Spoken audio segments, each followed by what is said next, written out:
In the small, serene village of Kampung Baru, nestled on the outskirts of Kuala Lumpur, Malaysia, the Rahman family lived a quiet life, surrounded by lush greenery and the sounds of nature. One misty morning, an unexpected delivery disrupted their peace. A large, intricately carved rocking chair appeared on their doorstep, with no indication of who had sent it or why. Curious and slightly bewildered, the family decided to keep the rocking chair, placing it on their porch. It was an antique with exquisite craftsmanship, its wooden arms smoothly polished and the seat finely upholstered. The village was abuzz with gossip about the chair's origins, but no one could provide any answers. That same evening, as the sun dipped below the horizon, strange noises began to echo around the Rahman household. Soft creaks seemed to emanate from the new rocking chair, even though no one was sitting in it. The family tried to dismiss it as the wood settling, but the eerie sounds persisted, growing louder with each passing night. A few days later, a local boy named Ali, who worked as a delivery boy for the nearby market, mentioned seeing a large black goat near the Rahman's home during his early morning deliveries. This goat seemed peculiar, with unusually bright eyes and an almost human-like gaze that followed him as he moved past the house. The combination of the rocking chair's unexplained arrival and the appearance of the mysterious goat began to unsettle the family. Mrs. Rahman, in particular, felt an increasing sense of dread. She whispered to her husband late one night, "Something about that chair doesn't feel right. It's as if it brought something with it." Little did they know, her intuition was more accurate than they could have imagined.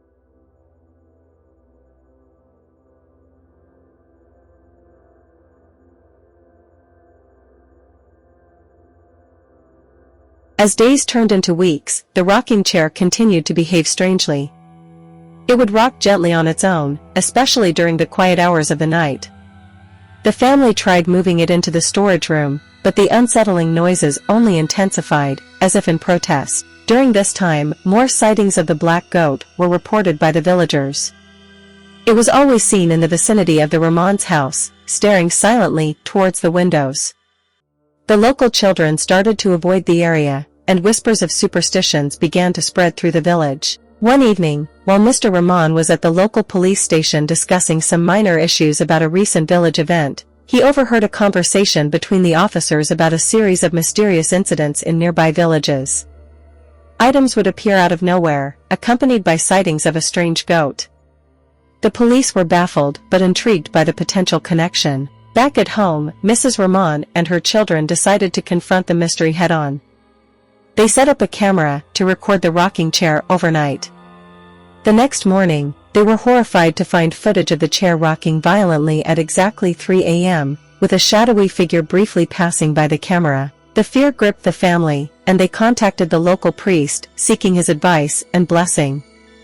The priest was solemn as he listened to their story. After a moment of thought, he advised, "This chair and the goat might be linked by more than mere coincidence. You must find out the history of this chair. It may hold the answers to the disturbances you face."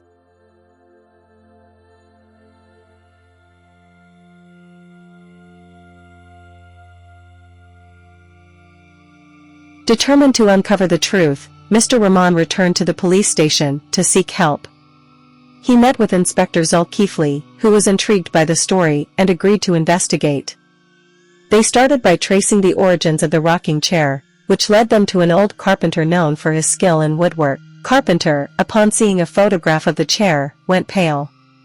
He revealed that he had crafted it many years ago for a wealthy family whose house had burned down under mysterious circumstances.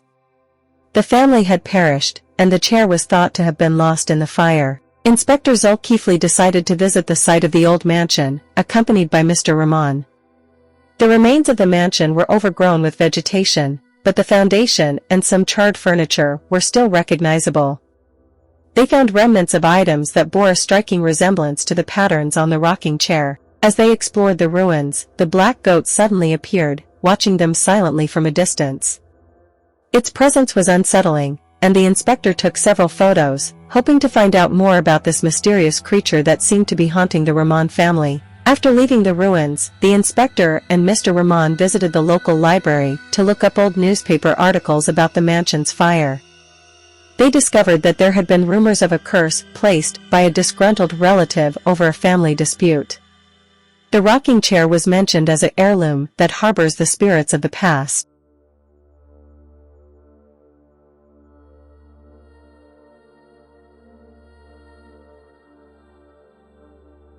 Armed with this new information, Mr. Rahman and Inspector Zulkifli returned to the Rahman household to discuss their findings with the family. They concluded that the rocking chair was indeed connected to the tragic history of the burned mansion and possibly harbored restless spirits. Deciding that it was best to rid themselves of the chair, the family, along with Inspector Zulkifli, performed a small ritual to cleanse the chair of its spirits. The local priest was called upon again to lead the ceremony, which involved prayers and the burning of incense around the chair. During the ritual, the black goat appeared once more, this time coming closer to the house than ever before. As the prayers intensified, the goat began to circle the property, its eyes glowing ominously in the twilight. It was as if it was trying to communicate some hidden truth. Suddenly, as the ritual reached its peak, the goat stopped, staring directly at the family. Then, in an unexpected blur of motion, it ran towards the woods, vanishing into the night.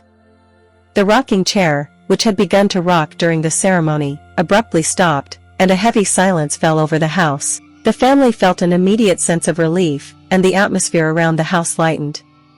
It seemed the ritual had been successful. The rocking chair was later removed from the property and safely stored away in a local museum, where it could be monitored and kept under spiritual watch.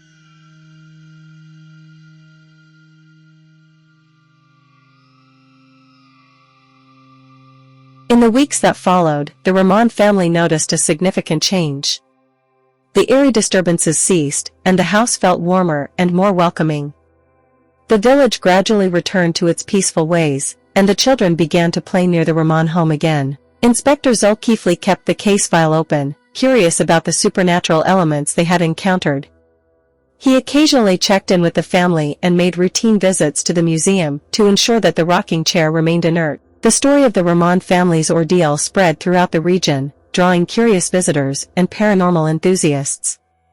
However, the family maintained their privacy and focused on healing from the traumatic events. As life returned to normal, Mr. Rahman often reflected on the experience, thankful for the support of the community and the resilience of his family.